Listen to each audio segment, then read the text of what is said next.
부산의 한 가정집으로 들어가는 사람들. 침실에 들어가 불을 켜고 이름을 부릅니다. 경찰관이에요. 일어나세요. 여기 서울경찰청에서 나왔거든요. 일어나 보세요. 여기 서울경찰청에서 나왔고 캄보디아 갔다 오셨죠? 어리둥절한 얼굴로 경찰에 체포된 이 남성은 온라인 주식거래 리딩방 사기 조직원 김모 씨. 비슷한 시기 인천에서도 같은 조직에서 계좌를 관리하던 피의자 2명이 잇따라 붙잡혔습니다. 이들은 주로 캄보디아에 거점을 두고 해외 유명 금융사를 사칭해 투자 사기를 벌여왔습니다. 조직원은 모두 500여 명에 달했는데 중국인 총책이 시나리오를 짜면 한국어로 번역하는 번역조, 피해자를 유인하는 상담조, 대포통장 관리 및 자금 세탁조 등으로 역할을 분담해 범행에 나섰습니다.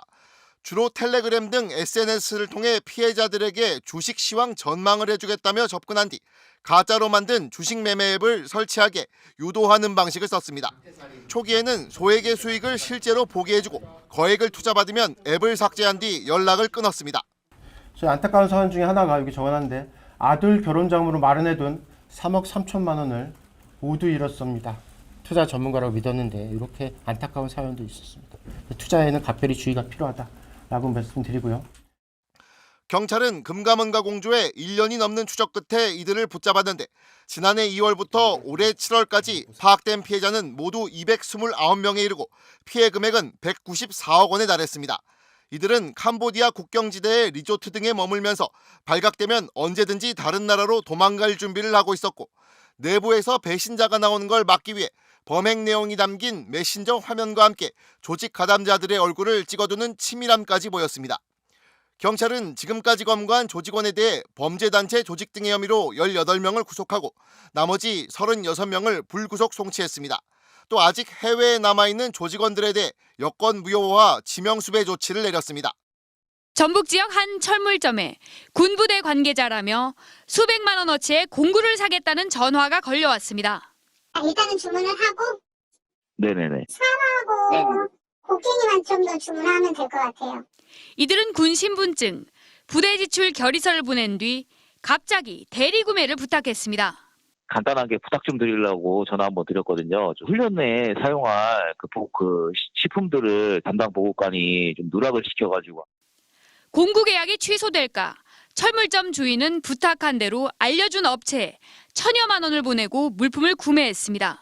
카톡으로 그 영수증이랑 다 보내드렸는데 요거 금액이랑 다 확인하셨죠? 네네네네 맞아요. 이렇게 일단은 하고 일단은 배송은 먼저 출발을 했고요. 하지만 전부 사기였습니다.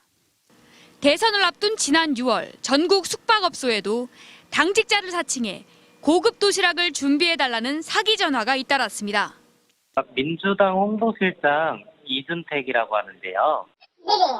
저희가 이번에 선거운동 때문에 방문하게 돼서 전국적으로 500건 넘는 노쇼 사기가 잇따랐는데 결국 근원지는 캄보디아였습니다. 사기 전화 콜센터, 자금 세탁, 전화번호 변조 등 100여 명이 넘는 조직원이 역할을 나눠 회사처럼 움직였고 70억 원에 가까운 돈을 가로챘습니다. 대부분 한국 조직원이었고 스스로 범행에 가담했습니다. 통장 명의자나 뭐 통신 명의자나 뭐 어떤 뭘 제공했다거나 이런 사기 방조나 이런 부분이 좀 섞여 있습니다. 경찰은 공공기관이 대리구매나 선입금을 요구하는 일은 절대 없다며 해당 기관의 계약 여부를 재차 확인해 줄 것을 당부했습니다. MBC 뉴스 나금동입니다. 캄보디아에서 송환돼 충남경찰청에서 수사를 진행한 피의자 45명 전원이 구속 상태로 검찰에 송치됐습니다. 이들은 캄보디아에서 북언이라 불린 총책이 이끄는 현지 범죄 조직 소속인 것으로 확인됐습니다. 하나의 걸로 구매하신 거거든요. 1+1이라서. 그렇지. 상장하고 팔면은 당장 한 달 반 후에 팔아도 수익을 꽤 많이 보잖아요. 대부분 20, 30대 청년인 이들은 선후배 등 지인의 소개나 고수익 아르바이트 광고를 보고 제발로 캄보디아로 향한 것으로 드러났습니다. 심지어 현지 경찰에 구금돼 우리 대사관이 지원해주겠다고 했는데 구출해주겠다는 조직 총책의 말에 대사관 도움마저 거절한 것으로 조사됐습니다. 현지에서 여행 중에 이제 도박을 어떻게 전부 돈을 탕진을 해서 그렇게 또 포섭이 된 경우도 있었고. 이들은 로맨스 스캠과 투자 리딩방은 물론 최근 전국의 자영업자를 상대로 성행한 노쇼 사기까지 꾸민 것으로 확인됐습니다. 확인된 피해자만 100명이 넘고 피해 금액도 90억 원을 웃돌았습니다.